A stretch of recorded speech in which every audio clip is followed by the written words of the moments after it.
Hey, what's up, everybody? We are back and we're doing it again. I know it's been a while, but guess what? We're hitting up the 4A Gila region. We're going to do our little overview and talk about that. It's me, Chris from SoAZ Football, and also my man, Daniel.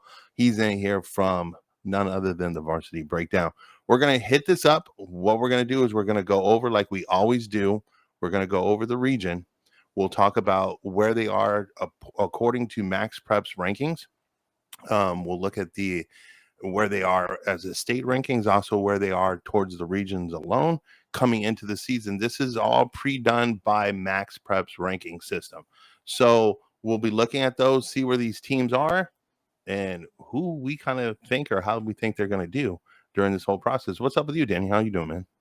I've been doing good, man. Just ready to try to finalize some of these schedules. So after this one, we can kind of keep moving into the smaller schools. But good to wrap up here in the 4A. But I'll save a little bit at the end about some teams that we're going to include on my side. I think we picked up one more region this year, but pretty excited for this region, especially being able to.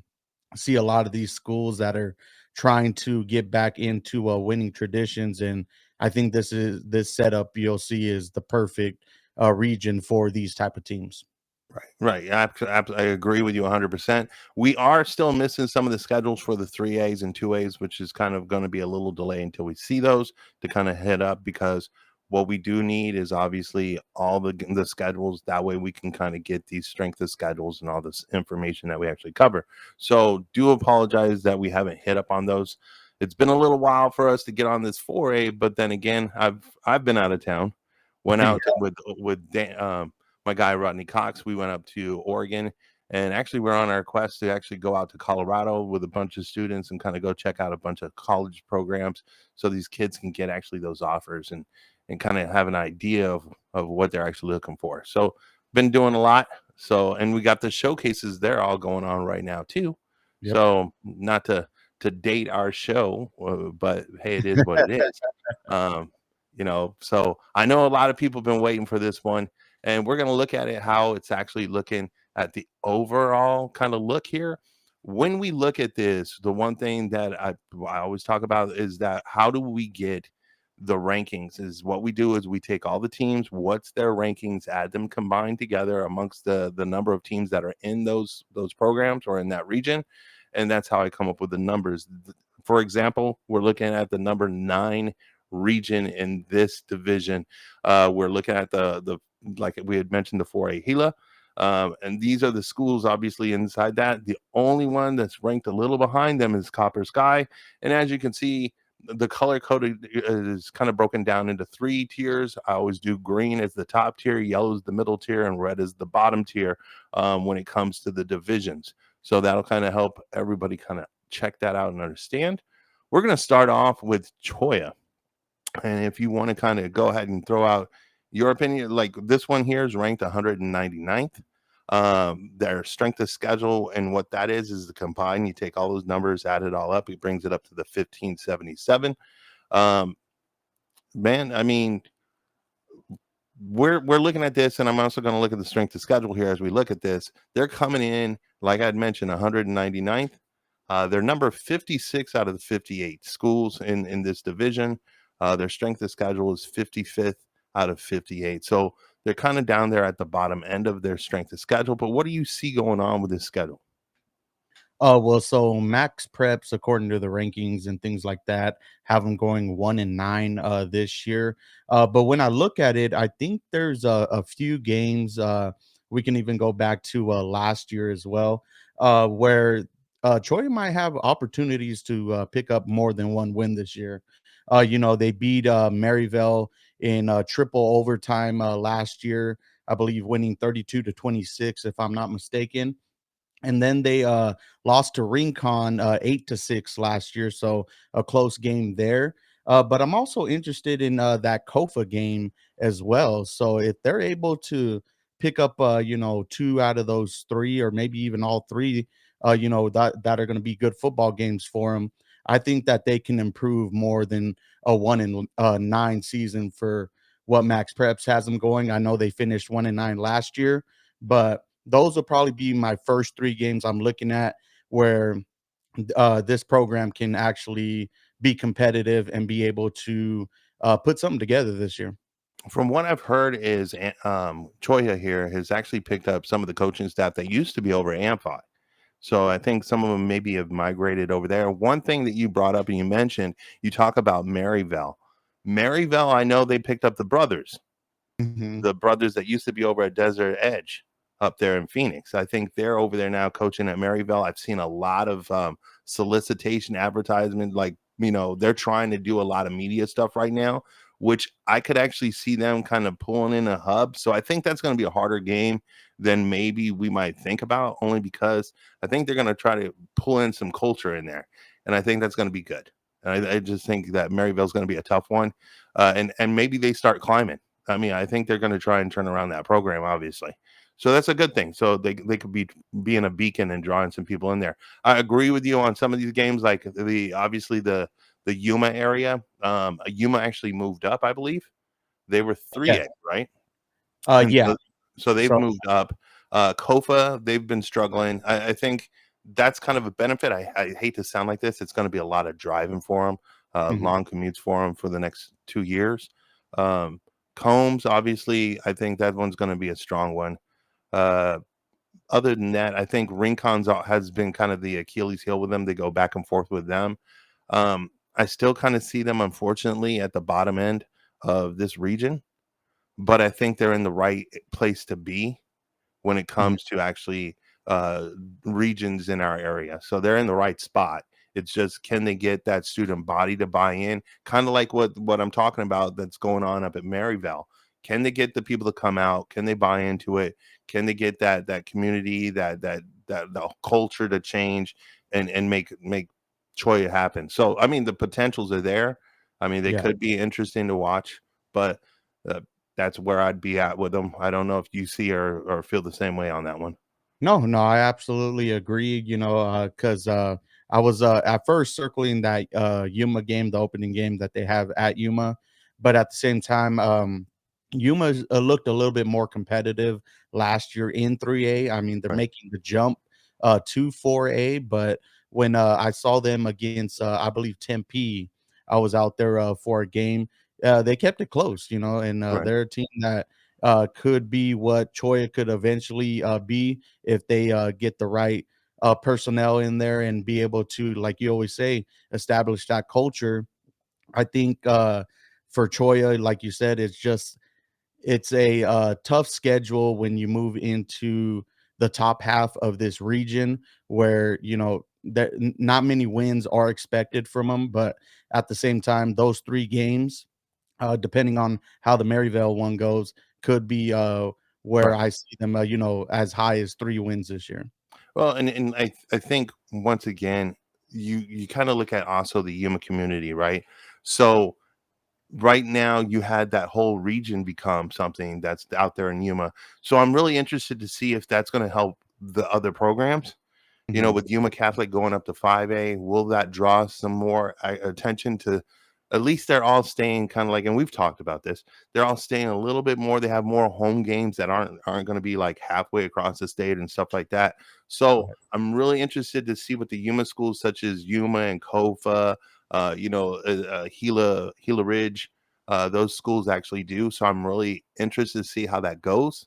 That market could become kind of a little bit more competitive. I think that's the better way to kind of say it.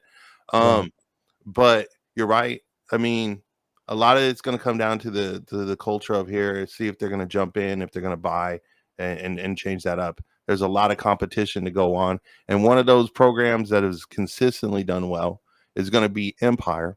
They've always been right there just underneath the tops.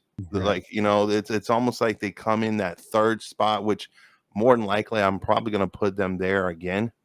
Will they be able to beat some of the upcoming programs that I talk about here, or that we're talking about? Where were they, or where did they come off on this one here?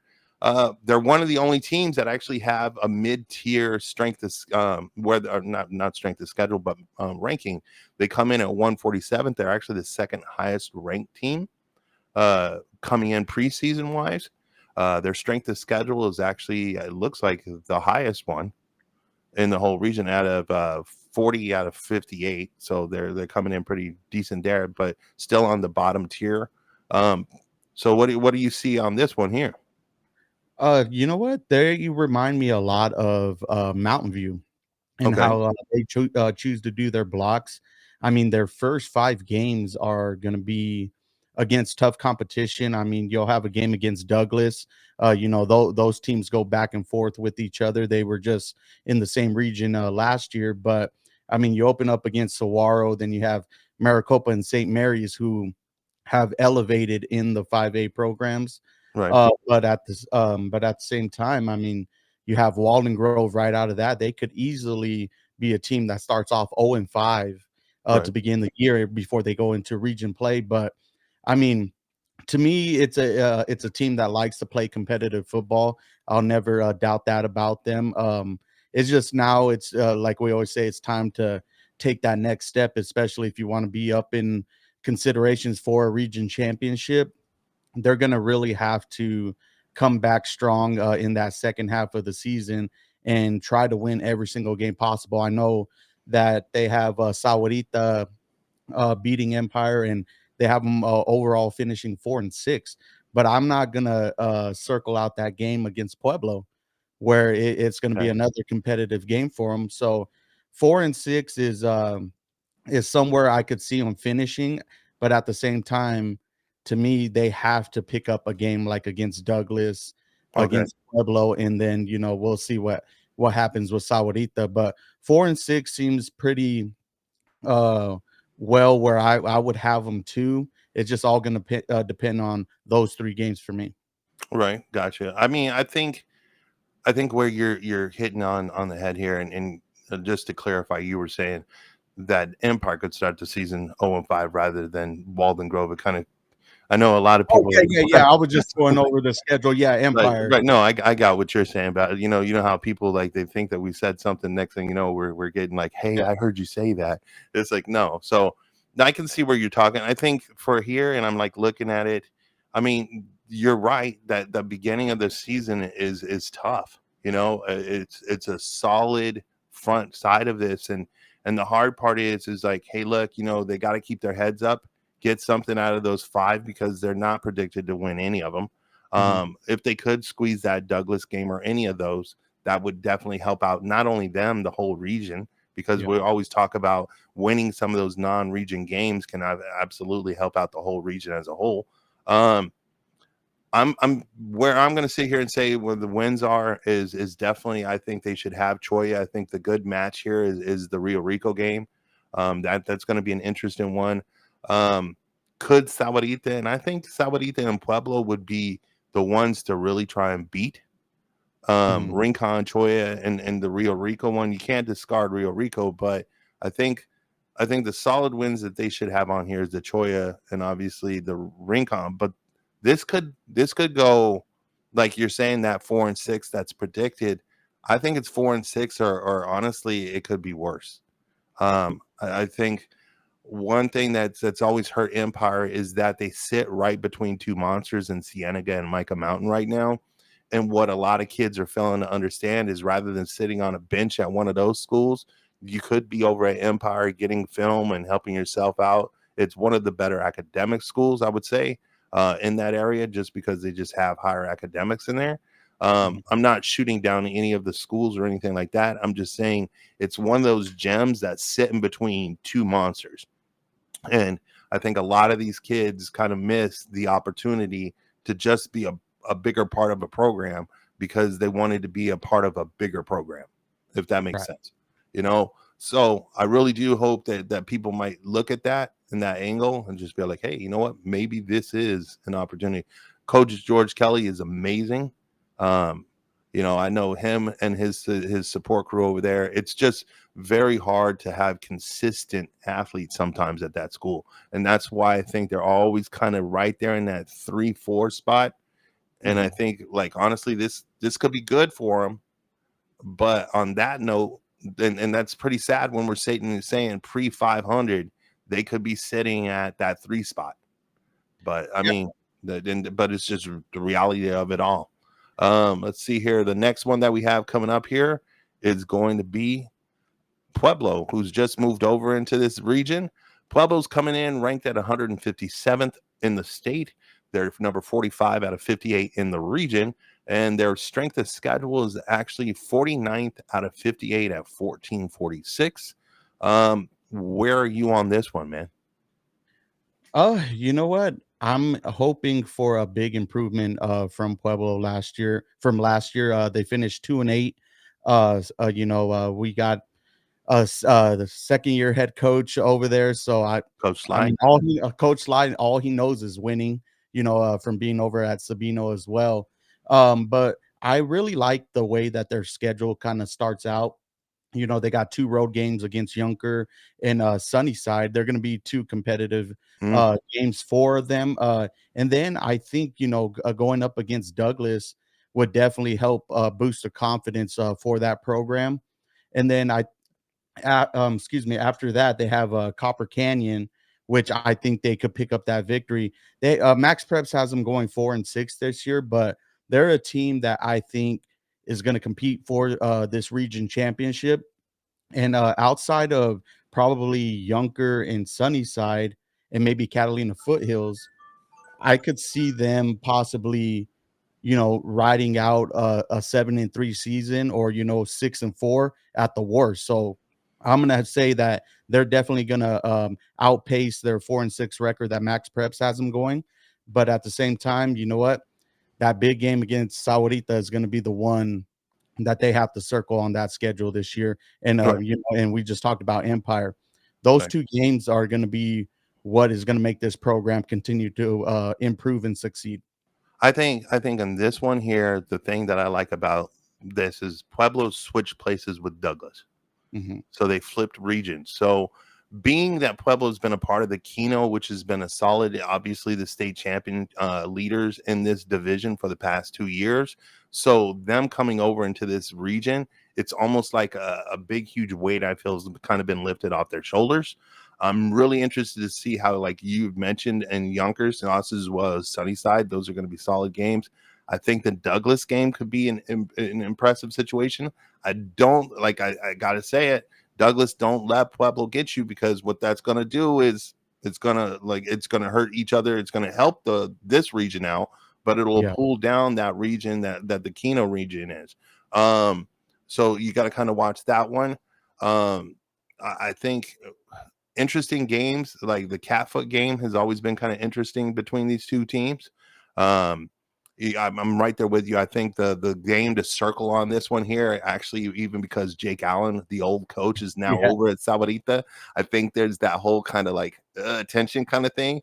So I know the guys over at Pueblo are kind of like, we want that game. And I Mhm. would assume probably Sahuarita might be the same way, like vice versa. So I think you're right. That could be the region champion game. Mhm. Circle that one. I think that's going to be really fun to watch. Um, yeah, and like you said as well, don't shut out Empire. Empire could be, it could be there. Um, but yeah, I know this that Sly's over there. He's implementing his culture into the program, and it's kind of taken that was the first year. So now what's happening to have these kids bought into it? What's going on from there? So this is an exciting one. I'm agreeing with you 100% on this, Daniel. I think that this 4-6 uh concept by Max Preps is actually coming in on the low end. I think they're going to do better in 4-6. I think they're above, if not 500. I think they're above. I agree with you on that. And actually looking at it, Coach Jake Allen has to go back to Pueblo, so for Oh, this, first, matchup, so, that's gonna be a packed game if, you guys ain't got nothing to do on a Friday night, go out and check out that game because there's gonna be a lot of fireworks, I'm sure, that day because those 2 teams are gonna try to probably run up the score on each other, no doubt, especially if it comes down to those last 2 games of the season on who's going to get the edge, against each other. So a very, very good schedule for Pueblo. Now it's just time to continue that production. I'm really excited to see, like, Pueblo's got that new facility, situation with the lights, I've actually heard there might be a little bit more coming too. So, you know, We'll see. that might be the crescenting game to bring on Oh. like a that I'm probably going to be at that game. I'm not going to lie. I might be there. That one's gonna probably be one of them I gotta go to. I know those guys are definitely excited about it. The next team coming up, Rincon. We know the Rincon University squad, where they're at, and they're coming in on this one here. They've hit their struggles. I mean, it's been a hard time for them. They're coming in ranked 190th in the state. They're ranked 54th out of 58 in this division.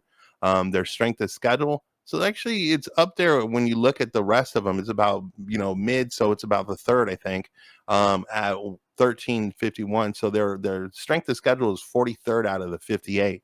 I mean, there's not much like these aren't teams that are really going to have an opportunity to make the playoffs. They're just not those teams. I mean, could there be a team or so maybe that makes the playoffs with the 24 teams that are going into the playoffs? Possibly, could maybe happen. But what I think this division or this region's more set up for is building, getting those wins, getting kids to start coming back out and actually trying to compete to get over into a stronger region and then have the opportunities to make it to the playoffs. Don't get upset, guys, if you go 7-3 or 8-2 or whatever the case is. You got to look at, and this is why I'm actually doing these graphics to show the strength of schedule, where you're ranked, all this other stuff. It's not to bash these teams. We have to recognize where they are, what they're doing, and how to improve.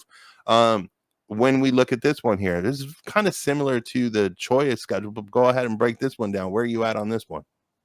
You know what? So Max Preps has them going 2-7-1, and tie technically coming from Somerton, which is a new school. So Right. interested to see how that one's going to play out for them.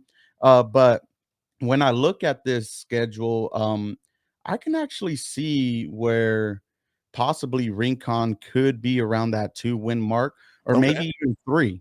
You know, I can see him as maybe possibly improving in a sense of the game against Palo Verde. I believe that game finished 16-15 last year. That's kind of been and that's kind of normally you don't see a 2A versus 4A, but those two teams match up really well. Mhm. So that's why that game even happens. It's not that they're trying to play a 2A team per se, but it's always been a good matchup between that in that district. So in the school district. So yeah, I like that. I like that matchup. It's a good one. Yeah, and then, we still don't know what type of team Somerton's gonna be. Could they possibly pick up a win against an inexperienced brand new team? We're gonna, have to keep, things circled on that one. And then just as we talked about at the beginning of the show, the game against Cholla, if, finished Right. 8-6 in favor of Rincon. Those 3 games, I think, would really help, this program to Right. show a little more consistency. They were very consistent on barely picking up any wins. So to improve your record from, excuse me, year to year, I think that those 3 games are going to be games that they have to win in order to continue to build something over there at Rincon. And the cool part about Rincon's schedule, anything that they win, because that 2-7-1 kind of concept that we have right now on it, anything they do is actually helping. And this is the great part about this region. The wins, the non-region games that they can actually take is really going to help propel. Like, and let me go back and look at it, show these people what I'm talking about here. Is when you're sitting way back in that ninth place, you're not really predicted to win in many of these region games, and that's when you see these matchup numbers next to the schedules on this scene that we're looking at here. Is if they can beat any of them, that's going to kind of help push the region up, which is going to help obviously the potentials of everyone. So non-region games in the Gila are going to be huge, just like they are with every other region. But they're super big to get out of this second to the worst region that it is, and kind of propel itself. And the crazy part is Rincon has, I believe, it's the second largest enrollment of Mhm. schools in Southern Arizona, next to Tucson High. Um, so if the student body could buy into this, I mean, I know you have a phenomenal band, I mean, there's no argument there. They're amazing. If they can get some more student body to kind of buy into the region and actually come up, there's grounds here to really kind of take some of these wins. It's not like that's what I love about these schedules and also where they're placed. It's not like you're competing outside of stuff. That's where you're seeing on this when you're a red team and you're playing red schedules. That should kind of be like, hey, look, you're kind of right there in the right mix. Make something happen. So Mhm. I'm agreeing with you on the 3 games. I'm not. I can't even argue. I can't even add more to what you said. Um, I think that's where they have to go. Get kids buying into this program. I mean, they're coming the right direction, but I mean, just keep going. Yeah. I don't think they need to drop down. I think they just need to build where they are. Uh, Yeah, and that's why I think, we both agree that this is the perfect region for them, right now, because even if they were to, say drop down to 3A, I don't think they would would be as competitive right, in that 3A market with that 3A East, which we'll talk about soon. right. But though those teams are high caliber playoff teams, and it's only gonna digress the progression that they've had this last year, because before we were talking about them consistently going 0 and 10, every year, maybe possibly picking up one win. So I think right here is the perfect spot for him. Now it's just time to start building some consistency. And I think that this year you might be able to see it. No, and I'm right there with you. I think this is where I think both of us would agree that no Gallus should be in this conversation. Oh, absolutely. Like, if no Gallus was in here talking and doing stuff, I think they'd be a perfect match for this region. Um, Not to kind of dwell on that one, but we're definitely going to talk about the ones that they consistently compete against. We'll talk about Rio Rico. Rio Rico just picked up my man, Coach Benias, that was over at Tombstone. He's moved over there now. So I'm Mhm. really excited to see what he does. I think this is going to be an interesting thing. Will it take some time to get his feet kind of based into the concrete on that? I don't know. We'll figure that out. But let's look at where they are right now as they're coming in. As you can see, this once again, this is the second to the bottom. So we understand why some of these rankings and stuff are where they are. On this one here, where are we? We got Rio Rico coming in ranked 163rd in the state. They're ranked 46 out of the 58 in this division. Their strength of schedule on here is actually the second to the weakest out of the strength of schedule. They're 54th out of 58 in this 4A division when it comes to strength of schedule. So that typically would tell me that they're going to be close to, I would say, about the mid mark, which you're going to go ahead and go over them right now and kind of tell me a little bit about that as well. Yeah, so Max Preps has them going 4-6 this year. They finished last year 4-6, but when you look at their schedule, especially their non-region games, they could possibly be in all of them except for probably the Combs game. Right. That I think that they beat Nogales again. They beat North Canyon. And then we'll see what Sierra Linda looks like this year. Could they possibly sneak a win there? And just, we know about Amphi trying to Right. get back to their old ways, but at the same time, if they can win all 4 of those games before they even enter, their region play, I have them going, 6 and 4, or possibly a 5 and 5, Okay. this year, which is an improvement. I'd say, you know what, they probably might compete for that 3rd slot with Empire, depending on how that game goes. Because if you take a look at it, they lost to them 34-20.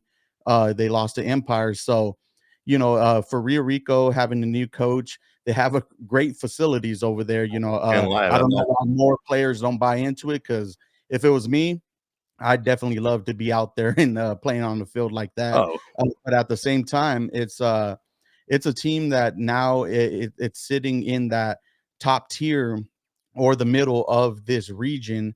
Now, as they continuously improve, this is the right schedule for them, in my eyes, in order to continue to build that program up. no, absolutely. I mean, this is a great schedule to have for Coach Benias coming into this.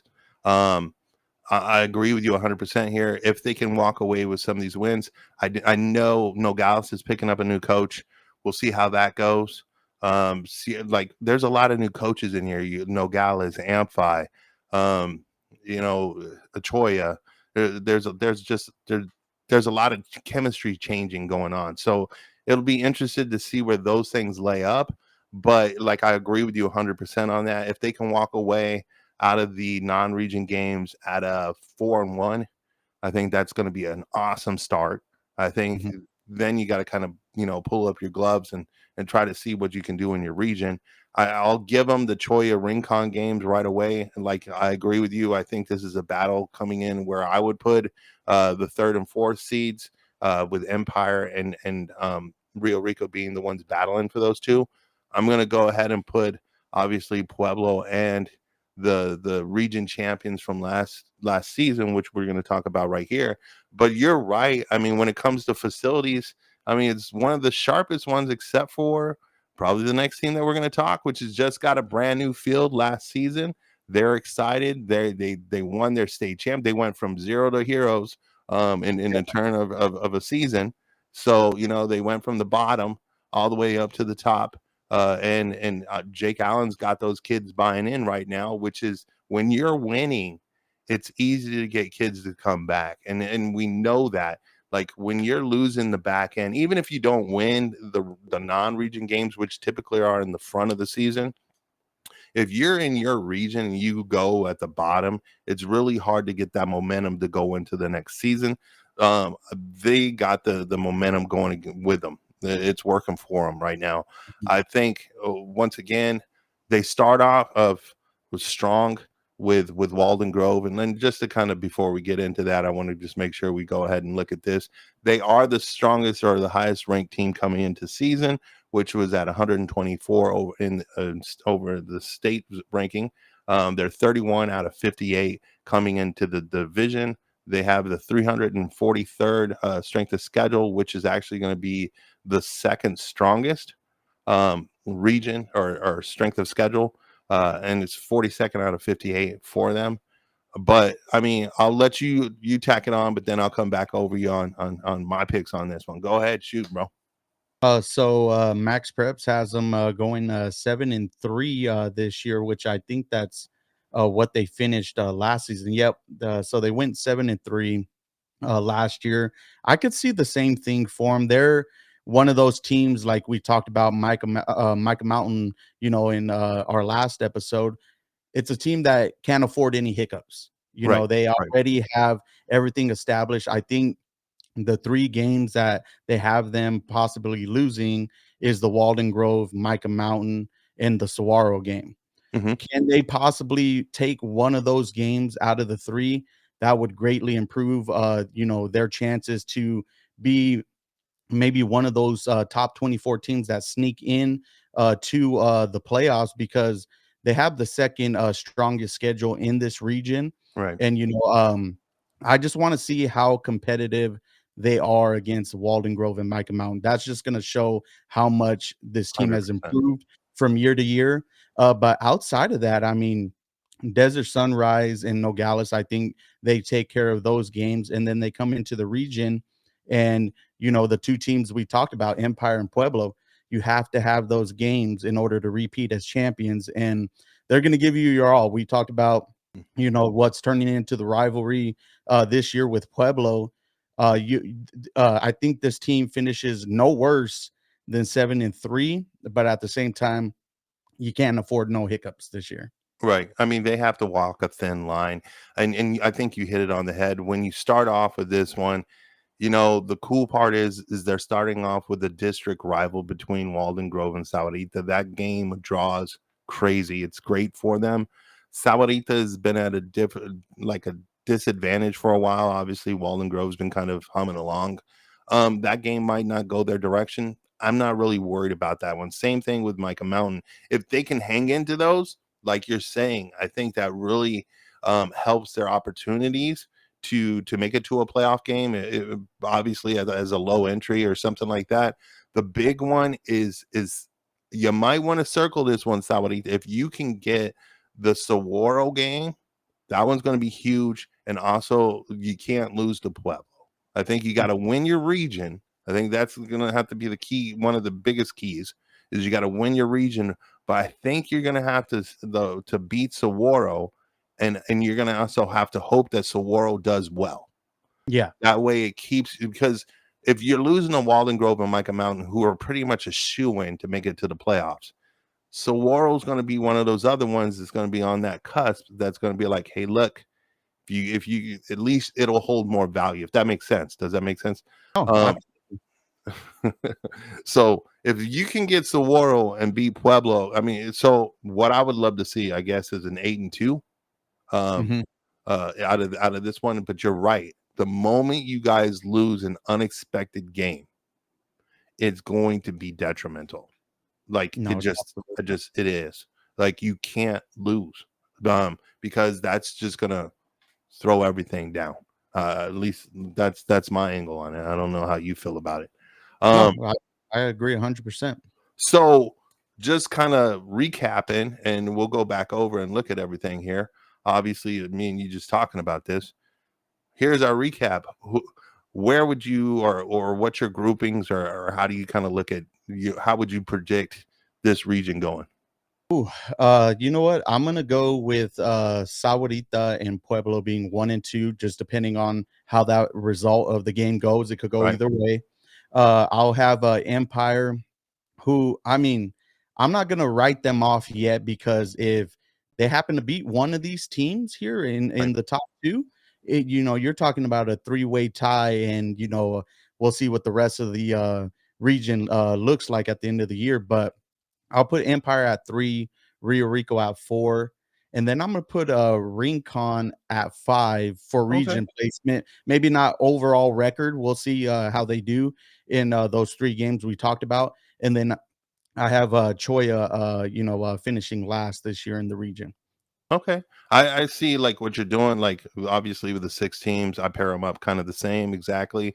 The Pueblo, Sabarita flip flops, Rio Rico Empire could flip flop, as well as the Choya Rincon.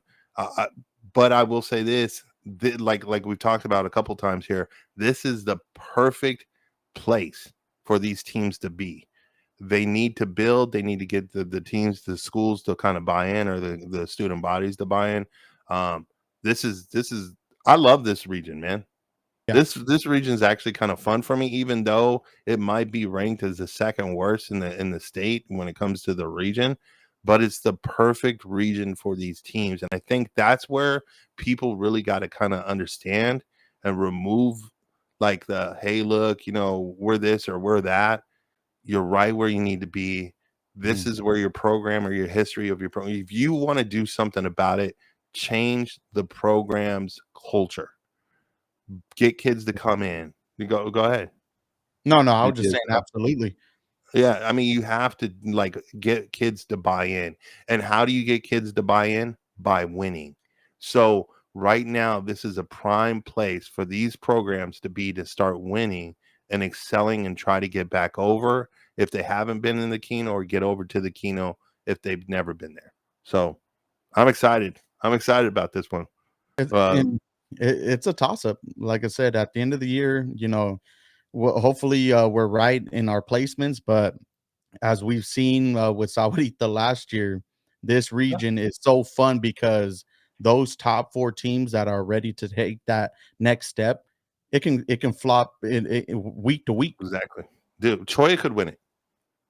You never know. You Yeah. never know. You You get never the know. right coach That's and I think there'd be a lot of people angry over at Pueblo and Sahuarita and all this stuff if Troy did, but it would be funny as hell if they did. Hey, all you got to do is buy. I mean, once again, it's the student bodies are there. These are large schools. It's just getting these schools to buy in. Heck, I think the smallest school on here is actually Empire. yeah. They might be the smallest. But I mean, hey, it's so has nothing to do with enrollment.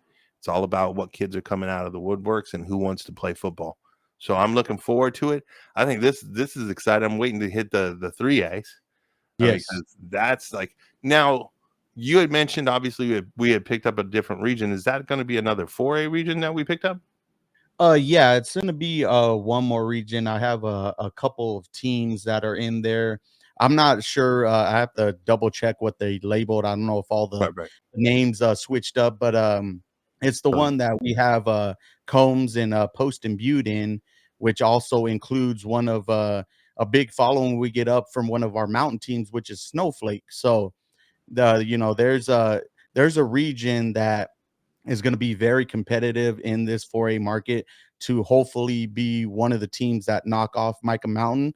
I'm not going to get my hopes up, but at the same time, they can be very competitive right. when it comes down to how many teams make it to the playoffs in this region. Hey, I'm always excited to talk football, man. So what you're saying is we might have another 4A show coming. Yes. So Hey, stay tuned. so stick tuned, guys. Other than that, yo, Daniel, we both out of here. Hey, we're out. All right, guys. We'll see you on the next one.